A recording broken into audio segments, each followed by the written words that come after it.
Welcome back to the channel. We're super excited to show you something that I think has plagued a lot of companies, and that is not knowing what to charge for your labor. I think there's a lot of contractors out there that get into the contracting business and they just set labor rates arbitrarily like we did back in the beginning. If you watch some of our failure videos, we just said, you know what, I was making $20 an hour working for somebody else. So if I charge $30 an hour, it's going to be a ton of money and I'll be able to retire in a couple of years and everything's going to be good. But that's not how it works, because there's a lot of things you don't take into account, and that's what we're going to show you. But before we get into that, if you like the content we're bringing, consider subscribing to the channel and hitting that notification bell so that you know every time we upload new content and you don't miss a dang thing, because we don't want you to miss anything. Let's get into this.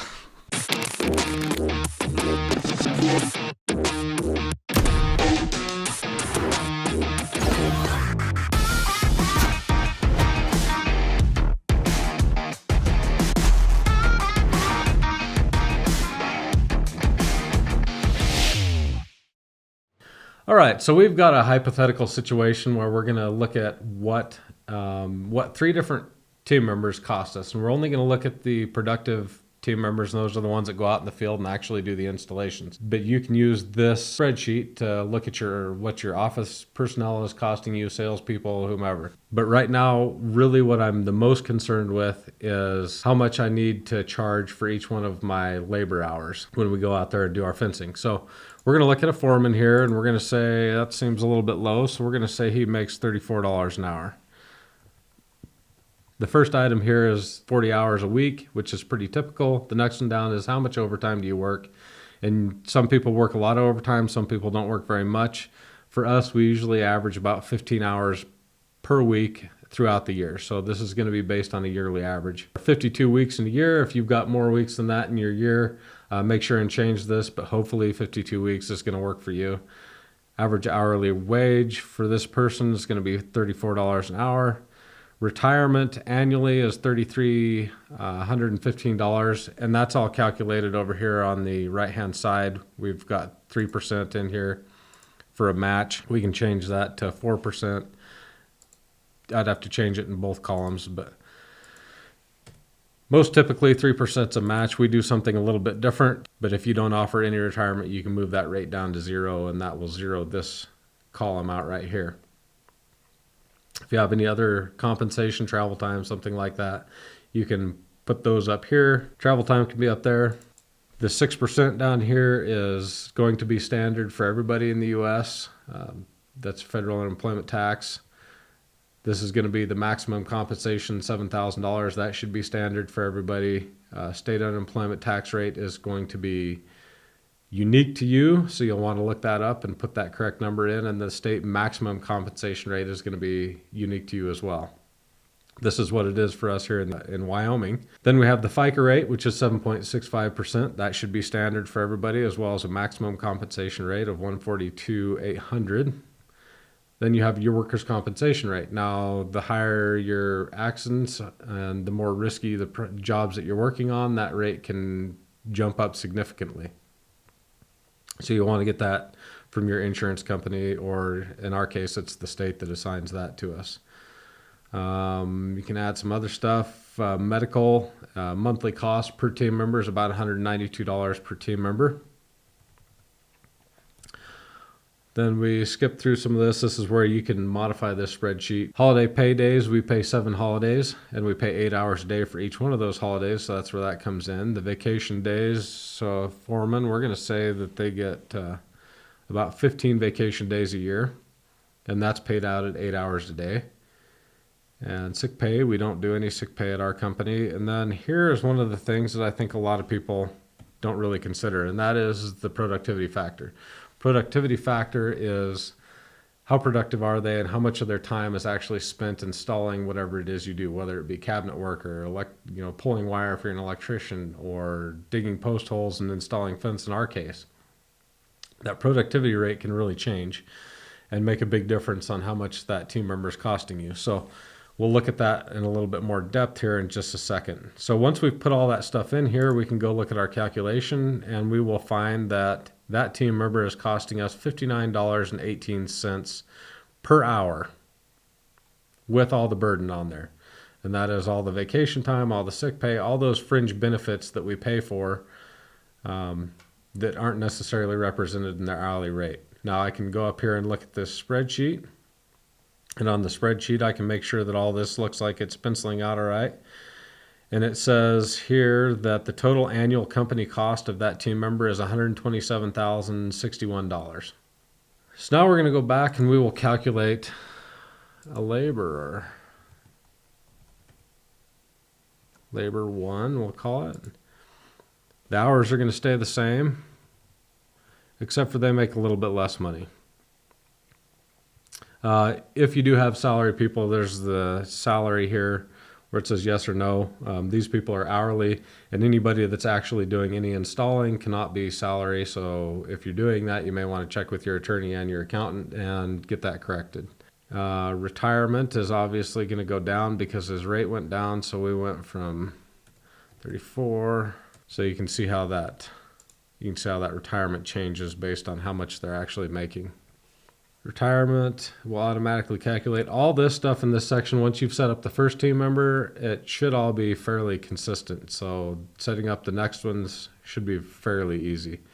He gets a little bit less. We find our laborers don't stick around. Either they stick around and they move up to foreman position, or they don't stick around. And so typically this laborer has 5 days vacation time. And if you're doing this in your own company, you can use your actual team members and what their actual benefits are. So maybe they don't even qualify for retirement yet, or they don't qualify for vacation time or sick days or holiday days. You can change this based on what their actual costs are. Then we're going to say that he's pretty decent, but he only is about 75% productive. And I like to say, again, that productivity rate is like when they're on the job, how much time are they actually doing, focused on their task at hand. A foreman might spend some time talking to a homeowner or a contractor, and that reduces their productivity rate of actually installing products. So look at the calculation, and it says this person costs us $42.01. So this is laborer number 2. And we're going to do a crew of 3 people. So he's not quite as good. We pay him a little bit less. So he makes $22 an hour. He's got about the same. He's been with us about the same amount of time as laborer number 1. Everything else here is the same. Still gets 5 vacation days. But instead of being 75% productive, he is only 70% productive. He spends a little more time on his phone, screwing around over in the outhouse, taking care of business, things of that nature, and we see that he costs us $43.13. So you can see how productivity, we pay him less per hour, but ultimately we should probably be paying him another $1 an hour less because of his productivity factor. And that's one of the ways that you can evaluate your team members when it comes time to do things like give them performance-based raises. You can say, hey, you know what? If you want a raise, I can give you more money, but we really need to see your productivity increase. And that's how you can show them exactly how that's comparing. So we can see that guy, even though we pay him less, is costing us more.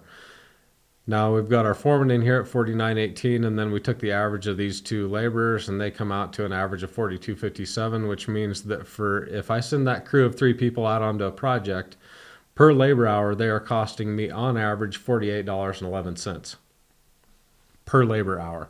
And that's times 3, so it'd be just a little less than $150 an hour. Once we have that information, we can actually go and create a budget or look at our budget that we've created based on our past historical data and find out how much we need to be charging if everything was going to work out exactly like we had our budget. So we've just put together some sample information here, and we've figured out that all of our direct labor costs, you can figure this $350,000 is the salaries, or not the salaries, but the hourly wages for each one of our team members. $40,000 might be all the taxes on that. $30,000 might be the insurance. So all these direct labor expenses add up to $483,000.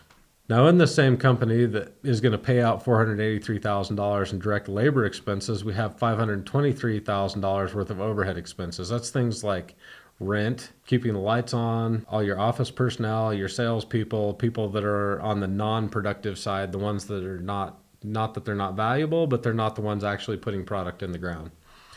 So our overhead, we're going to hypothetically say is $523,000. So if we take the total expenses divided by the total direct labor expense, that means that 1.08 times our direct labor is what we need to recover for every hour.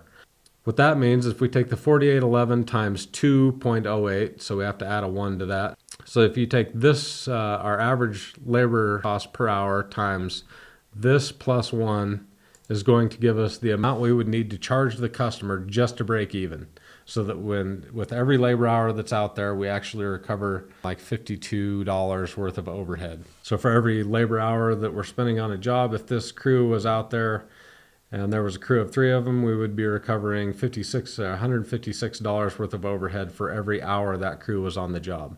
Now, if we want to make sure that we make money on that, then we would need to mark up that labor appropriately. So this is our break-even cost, $100.20, just to break even and make sure that we cannot go in the hole for the year. If we want to actually make money, we would have to mark that up appropriately. So if we want a 5% profit, we mark it up to $105. If we want a 10% profit, it'd be $110 per labor hour. And that's per labor hour, not per crew hour. I want to make the distinction there. That's important to make, so that if you have 3 guys on the crew, then they need to be charged out at $300 an hour for all 3 of them. So we're saying hypothetically here, we want to make a 20% profit. So we're going to sell our labor $120 per hour for every hour that we spend on that project. So that is basically, in a nutshell, how you can look at what your labor is costing you and come to an understanding of how much you need to be charging, because we're looking at, for every labor hour that we spend throughout the year with our productive team members, the ones that are out there putting product in the ground, we need to recover that overhead using them. We can't recover that overhead using secretaries.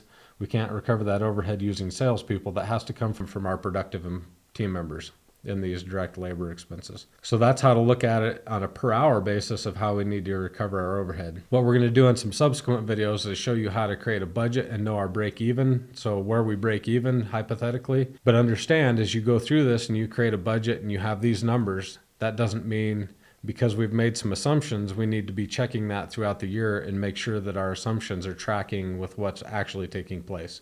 Now, you're probably thinking to yourself, how do I get my hands on that spreadsheet? Because that looks pretty handy. Well, I'll tell you what, if you'll scratch our back, we'll scratch yours. One of the things that people don't understand is how expensive it is to keep these videos coming to you. And so one of the things we're trying to do is we've got some really cool merch. And if you look in the description down below, there's a link to our shirts. And if you want to buy a shirt from us, we'll make dang good and sure when you put your email in the order that we send this spreadsheet direct to you at no charge. So if you'd like the spreadsheet, pre-order one of our t-shirts and we will automatically get that emailed over to you so that you can start calculating your burdened labor rate and know exactly how much your team members are costing you. And until next time, you have a good dang day. For all of you people sitting at home thinking, you know what, we'll just make some videos. It'll be super easy. Well, guess what? It's not that easy because people like me constantly screw stuff up. This is take number 3 because we've had screen recording issues on the last 2 videos. So hopefully this video needs very little editing.